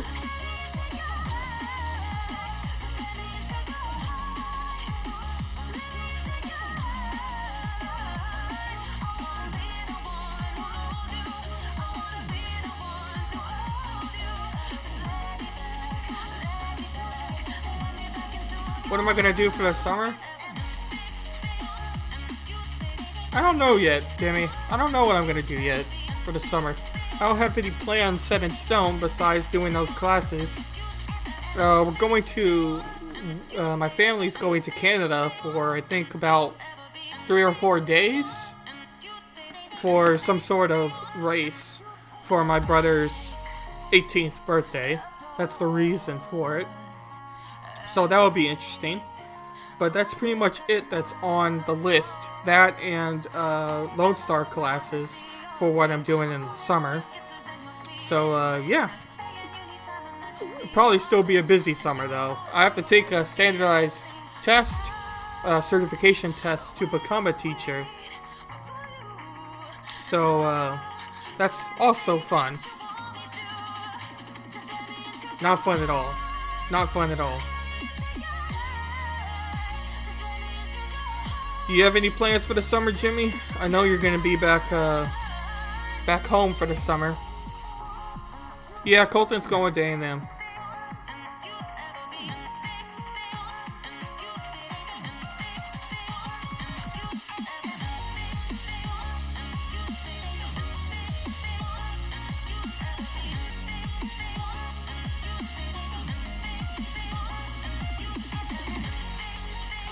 I'm debating that. I'm debating if I want to do that or not. Or I'm sure though that they would hire me. I've actually heard that they're having some staffing issues at the HEB. So I'm sure that I would get hired if I were to reapply. Plus I know the managers that operate the store, which helps. The interview process and whatnot. But I haven't decided if I want to do that yet or not.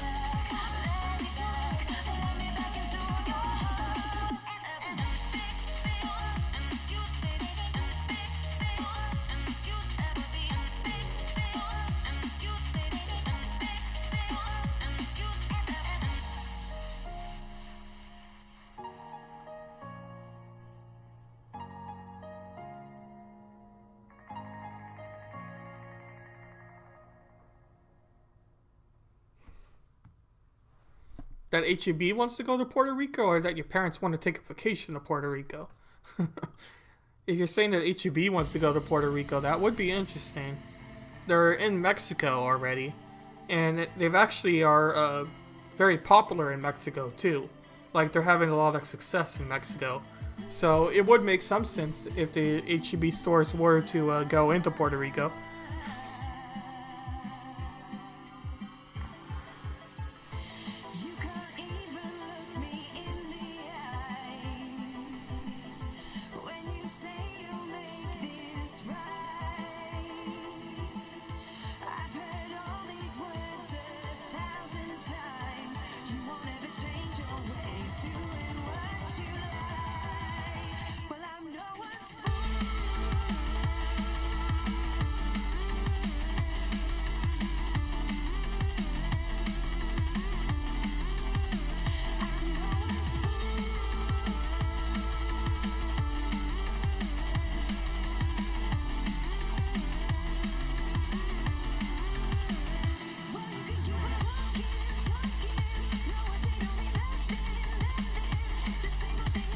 I don't like that it keeps adding the extra space.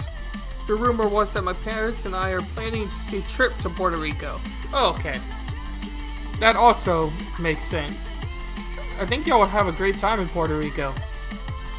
Y'all should do it. I mean, obviously, if everything works out with, you know, the airplane tickets and hotels and just cost. Vacation's expensive. But that would be, I think that would be a very fun trip to go to Puerto Rico for the summer, or part of the summer.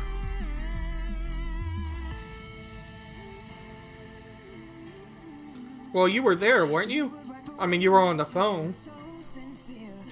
I'm pretty sure you were there. It was just a typical ER-like Eagle Scout ceremony, so it was super long. But I mean, it was a fun ceremony. As fun as it could be. It was like 4 or 5 hours. But, yeah, you know how that goes.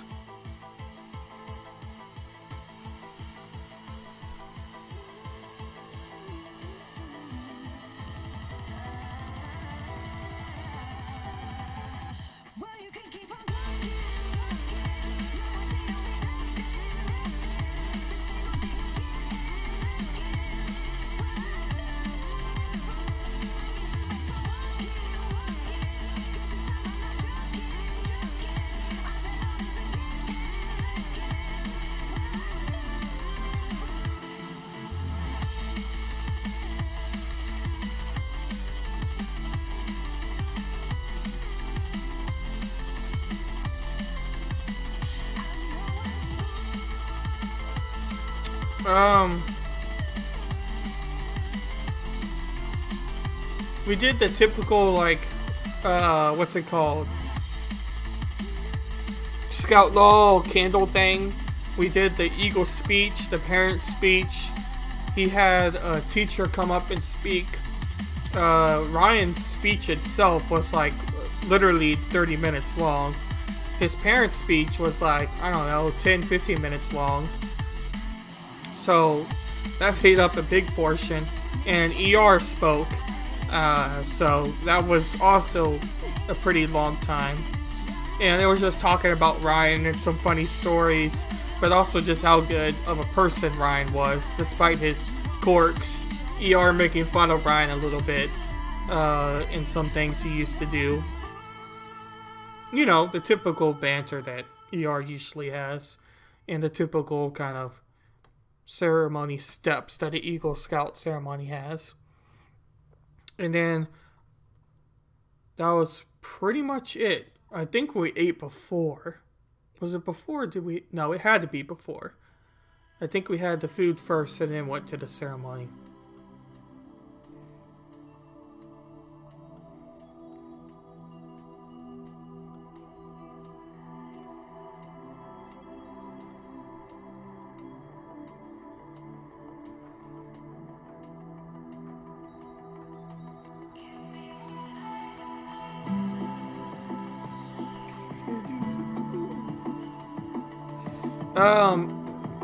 My dad had COVID, and with the restrictions that the CDC had, and my mom being a physician's assistant, she thought it was best that I didn't go because she didn't want me to get anyone else potentially sick. I didn't end up testing positive for COVID, so I don't think I ever got COVID, but I still don't know how much I trust those instant tests, so it's very possible I also had COVID at that time, I think. I didn't feel particularly great, but I didn't feel awful either, so I'm not really sure if I had COVID or not, but my mom just wanted to be extra safe with ER's kind of health conditions, and she was just being a little worried, I think. But I guess it's better safe than sorry, so that's why I didn't go. But I ended up testing negative, so I don't know.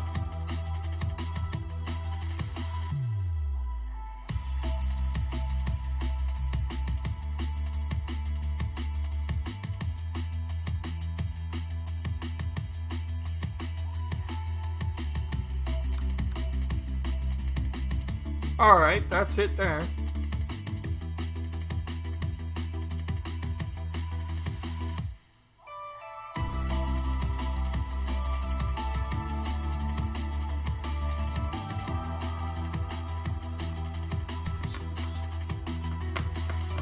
Well, thank you, bot. I highly appreciate you, but I don't think I'm going to be buying followers and primes and viewers from you, but I do appreciate your bot message. I highly enjoy those.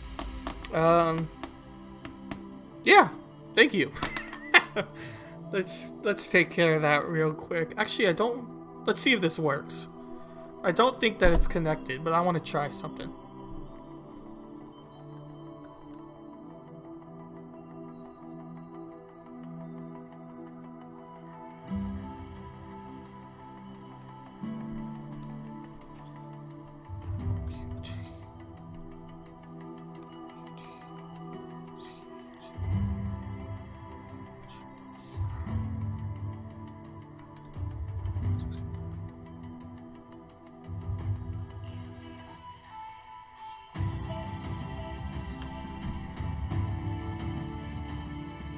Yeah, it's not connected. So we'll just have to do this. You'll see the back end.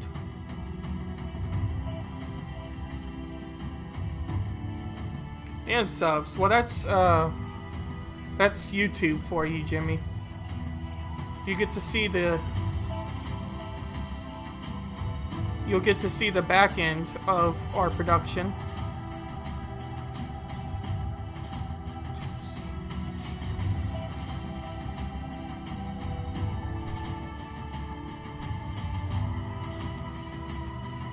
There we go.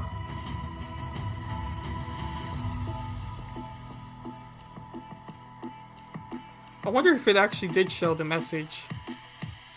Did it show the raid? I was able to see it as a notification on my monitor, but I didn't end up hearing it on my headphones. So I don't know if my alerts are working for that or not. Sometimes the Streamlabs can be a little bit weird when it comes to that. So I'm giving y'all a choice. Do we want to watch a YouTube video? Just a YouTube video y'all suggest or find on my YouTube channel for, I don't know, say 20 or so more minutes? Or do we want to go raid into somebody? So do you want to stay a little bit longer, or do you want to go ahead and raid into another channel? Into another channel.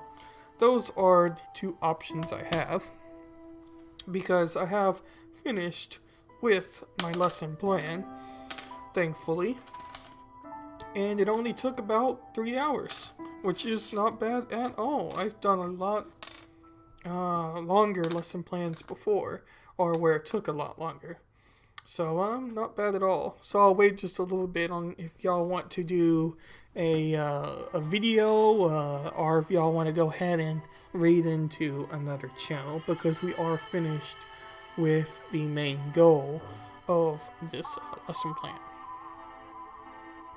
As far as content, it's going to be unpredictable. I just don't have a consistent schedule with the classes I'm in now, with the observation hours I have to do for schoolwork.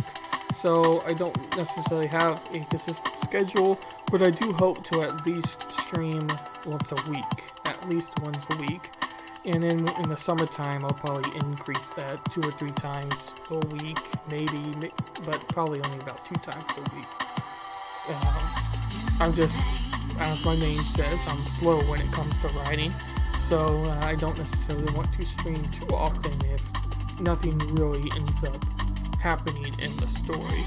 So, but I do want to stream often enough to kind of keep my motivation going for it. So I think we're going to go ahead and find somebody to raid into. So if you have a suggestion of who we should go ahead and raid into, you can definitely let me know. I prefer somebody in the writing or just chatting section of Twitch, because that tends to be who I hang out with. I'll check to see with who I follow who is live now. Let's see if anybody who I follow is live. We'll wait for that to load, as everything just takes hours, it seems. Especially with me having so many tabs up. But I don't see a channel, so I'll go over here and check who is live in the category. And we'll pick somebody and raid into them. And I highly appreciate you staying for the raid at least a little bit until we can talk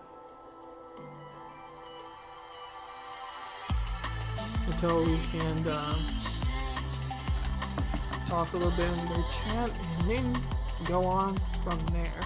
We'll check this person out. I haven't raided into her before, but it looks like she's writing part of her fiction novel, so we'll check out what she has to say.